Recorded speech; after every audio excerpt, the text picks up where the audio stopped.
오늘의 사연.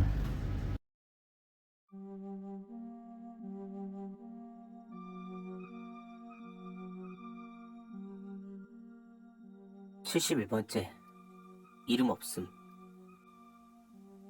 이번 이야기는 나한테 아직까지 큰 트라우마를 남긴 사건이야.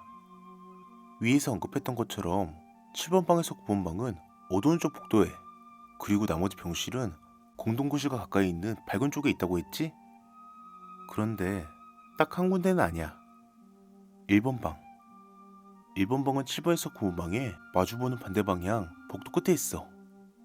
그 복도도 코너로 한번 꺾이는데 9번 방 쪽에 있다던 빈 병실 있지. 똑같은 모양의 대치되는 장소에 있는 병실이 1번 방이야. 그 1번 방은 모든 환자들에게 두려움과 공포의 대상이었어. 내가 병원에 막 들어갔을 때 간호사나 수간호사한테 대들면 5번 방 언니, 사자 인형을 줬던, 가와서 너 그러다가 1번 방 간다. 조심해라. 라고 경고를 해줬을 정도였어. 그리고 다른 환자분들이 1번 방에는 물에 빠져 죽은 여자가 있다라고 말했었던 기억이 나. 한 번 휴게 시간에 환자 몇 명이 모여서 무서운 이야기를 한 적이 있었는데, 어떤 시기였냐면 전교 1등과 2등이 옥상에 올라갔다. 전교 2등이 1등을 밀려고 했다. 그런데 전교 1등이 갑자기 뒤돌아서 자기는 헬이라고 했다. 사실 전교 1등은 줄리아다. 이런 식이야. 귀순 전결도 없고 내용도 없어. 근데 그땐 다들 집중해서 얘기했고 듣고 무서워하는 리액션도 취하고 그랬지. 나도 당시에는 이상한 걸 못 느꼈었어. 왜일까? 근데 나랑 같은 방에 있던 환자분 한 분이 1번 방 얘기를 하시는 거야. 1번 방에는 욕조에 빠져 죽은 여자가 있다. 1번 방에서 자면 물에 젖은 손으로 목을 조른다. 1번 방에 들어가면 여자가 죽인다. 같은 것들. 나는 왠지 무섭지도 않았고 1번 방에 대한 호기심도 없었어. 그냥 그렇게 듣고 아 하고 넘겼지. 참고로 내가 처음 들어갔을 때 초반에는 상태가 더 좋지 않았어. 그냥 글에 쓰이는 대부분의 시점에서 술해주는 제정신이 아니다를 전제로 깔고 읽어야 좀 편할 거야.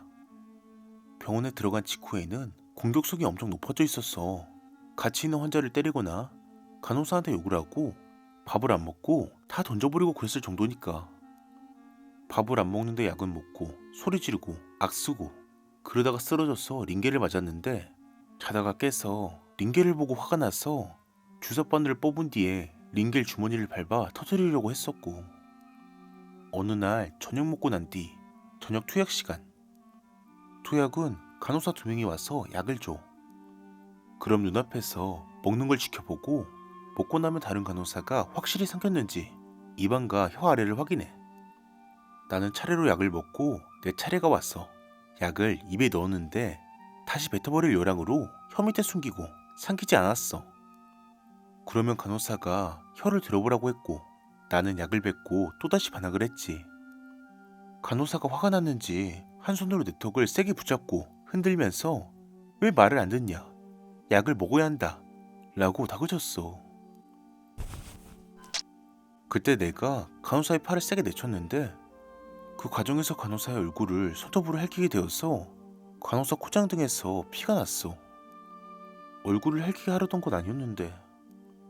간호사가 화가 나서 수간호사한테 가서 내가 자기 얼굴을 때려서 피가 난다고 했고, 수간호사는 나를 무섭게 노려보더니 복도에 대고 6번방 수레주 환자 마킹 들어갈게요. 라고 한 거야. 무슨 뜻인지도 모르고 나는 겁먹어서 가만히 있었는데 갑자기 보호사 2명이 들어왔어. 참고로 간호사는 여자고 보호사는 남자야. 그러더니 내 팔을 한쪽씩 잡고 데리고 가려고 하더라고.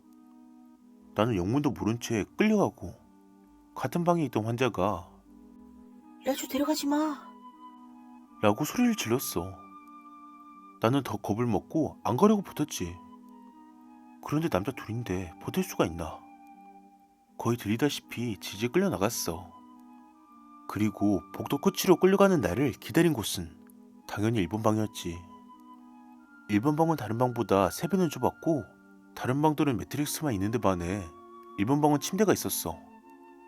그리고 침대 옆으로 뭔가 달려있었는데 보이지 않았고 조명이 없었어. 복도 끝에 있는 병실에 조명도 없고 창문도 없으니까 문밖 복도의 빛으로만 겨우 보였을 정도야. 그 정도로 엄청 깜깜했어. 계속 반항했고 뒤이어 간호사 2명이 더 따라 들어왔어. 그러더니 보호사 1명이 내 어깨를 세게 눌러서 나를 억지로 눕히는 거야. 내가 계속 발버둥 치고 소리를 지르니까 내 입을 막고 간호사들은 내 다리와 팔을 붙였더니, 그리고 다른 보호사는 침대에 달려있는 무언가를 들어올렸는데 그건 침대에 부착되어 있는 벨트였어.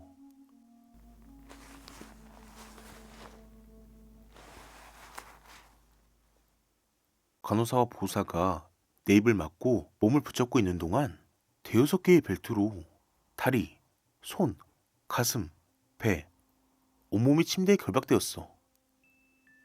못 움직이는 상태가 되니까 그제서야 놓아주고 그대로 다 나가버리더라. 아주 캄캄한 방. 병실 문에 나 있는 한 뼘 정도에 정사각형 유리 뒤로 보이는 복도의 불빛이 전부였고, 그마저도 밤이 되면 아무것도 보이지 않았어. 상상해봐. 몸을 움직일 수도 없게 결박되어 있는 상태로 아무것도 못한 채 혼자 아무것도 보이지 않는 방 안에서 몇십 분을, 몇 시간을 언제 나갈지도 모른 채 갇혀 있어야 해.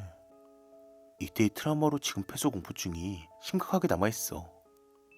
정말 끔찍하지 않아? 처음 1시간은 소리를 지르면서 욕을 했을 거야. 씨발놈들아, 내가 나가면 너네 다 죽여버릴 거야. 다 불태워버릴 거야. 이거 풀어.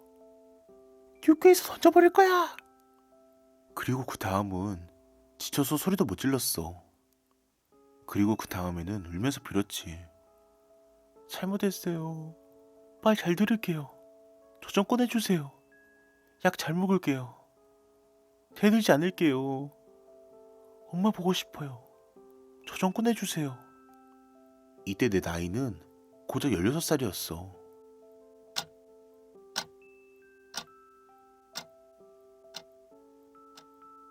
그렇게 첫날 밤이 다가온 거야. 첫날 밤이 되자 이젠 방문에 작은 창으로 들어오던 빛마저 사라지고, 빛이라고는 아주 희미하게 공동거실의 푸르스름한 빛이 겨우 들어올 뿐이었지. 당연히 나는 울고 있었고 붙잡힌 턱도 아팠고 너무 무서웠거든. 미칠 것 같았어. 근데 갑자기 뺨이 차가워지더라. 그래서 난 벨트를 너무 세게 조여서 피가 안 통하나? 라고 생각했어. 근데 이젠 그 뺨 쪽 귀도 차가워지는 거야. 그래서 피가 많이 안 통하는구나 이러고 말았지. 그런데 옆에서 뭔가 소리가 들렸어. 끄끄 하는 숨을 참는 소리가.